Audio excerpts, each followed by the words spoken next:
my other child rudely interrupted us. You never trust a mother. Well, or daughter.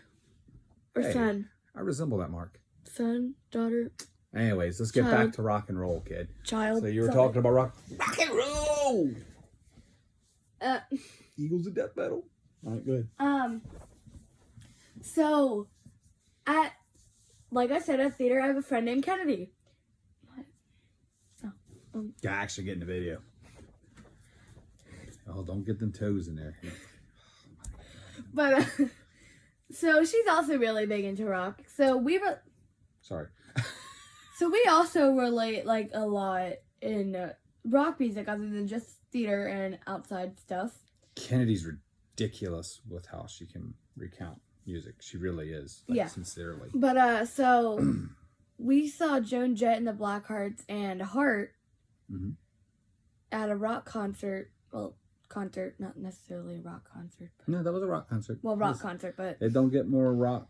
Which is actually pretty cool because my very first concert was Heart in Kansas. So her first rock concert. Are we seeing them, like this summer? Yeah, we're seeing Kansas with Kennedy again this year. If our friend Corona doesn't ruin it for everybody. Yeah. But yeah, we definitely. It was kind of neat to think that. Gosh, I was probably 14 when I saw Heart, and here it is, some 30, 40 years later, whatever, and we're seeing them again.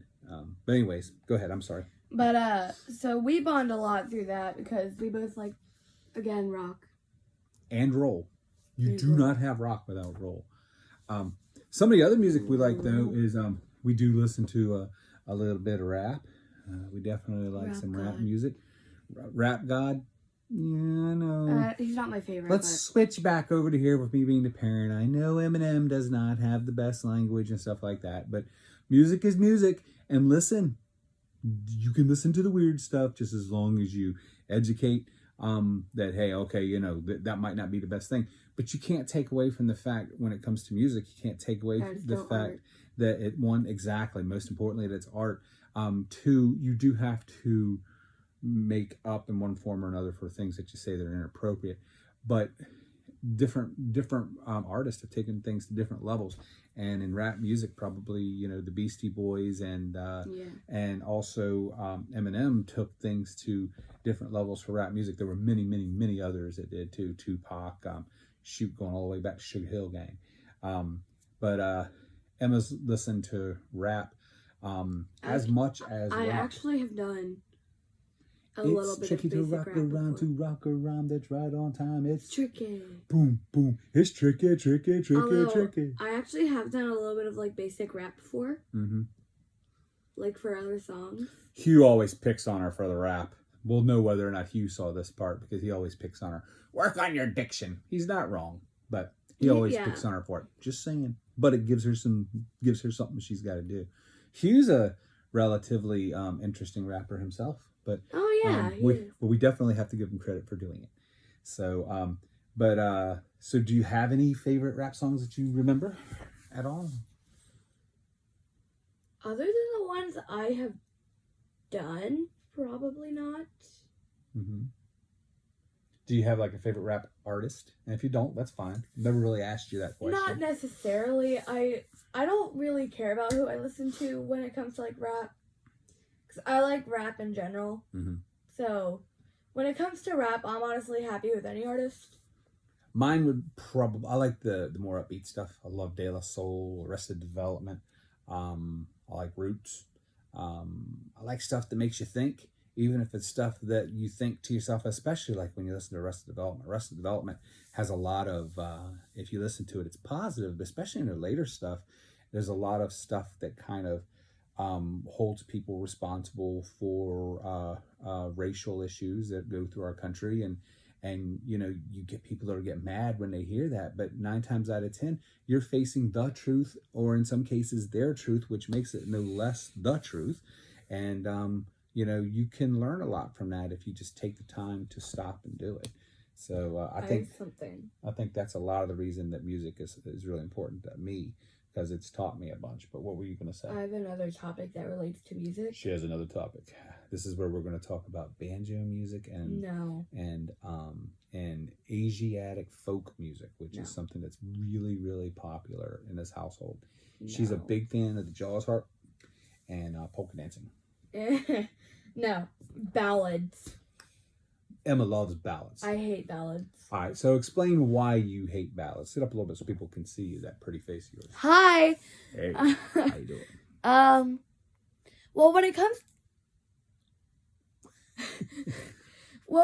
to ballads, it's honestly, it's not my mojo. Just not.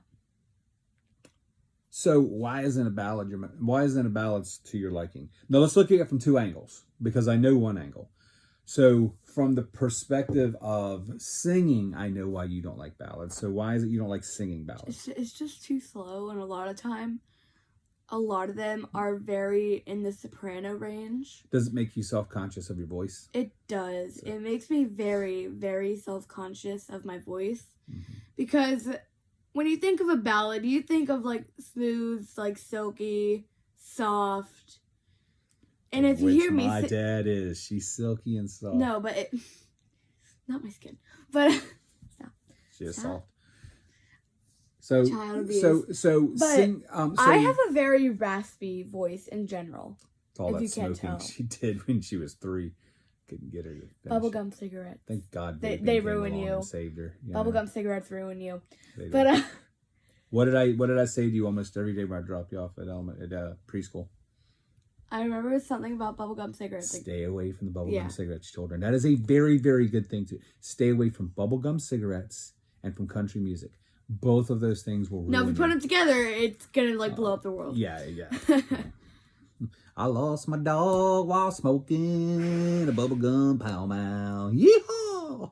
But what was your other perspective of it that you're I know that the one. First of all, she has in the Hampton Roads area. Easily one of the best, if not the best, vocal teacher in Carrie Hardwick. I'd like to put a little thing up here that says carriehardwick.com. Go here, Carrie Hardwick Studios. Not only is she a beautiful woman, but she is an incredibly talented lady, and she just really, really cares about her. She cares deeply about her students, and she got Emma into singing ballads. Well, here's the thing. Well, not necessarily into. She made me. Here's the thing.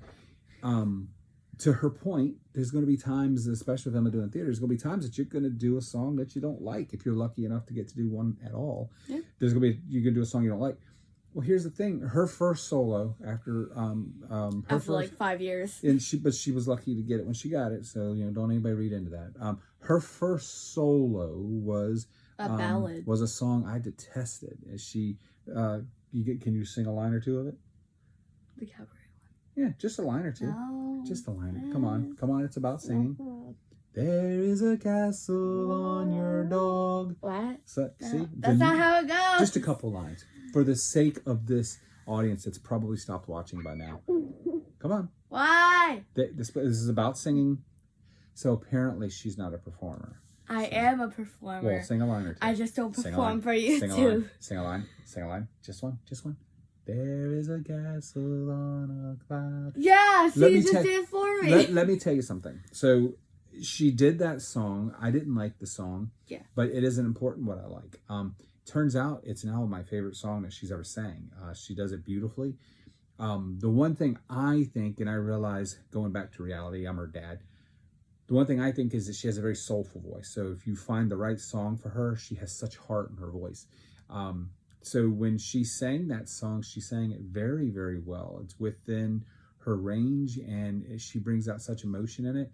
And it doesn't help that she was in a wheelchair when she sang. Oh, yeah, I was. Because the poor kid broke her legs. So, I mean, they're looking at her, it's like, oh, gosh, poor kid. But anyways, when she did the song, there were people that actually cried. And huge shout out to Diana Svensson's for and Hugh for letting her do that. That was a enormous watershed moment for me as a parent, and I mean that sincerely, to get to see her sing that song up there. But anyways, when she does ballads, she's really good at them. She also is doing a Mary Poppins one, and when she gets it and she really works on it, she does it really good. I'm not a fan of ballads. The ballads that I like are ones that really speak to me. Like there's a song right now by daggone it. What's it called? It's called Monsters. I can't think of the artist's name.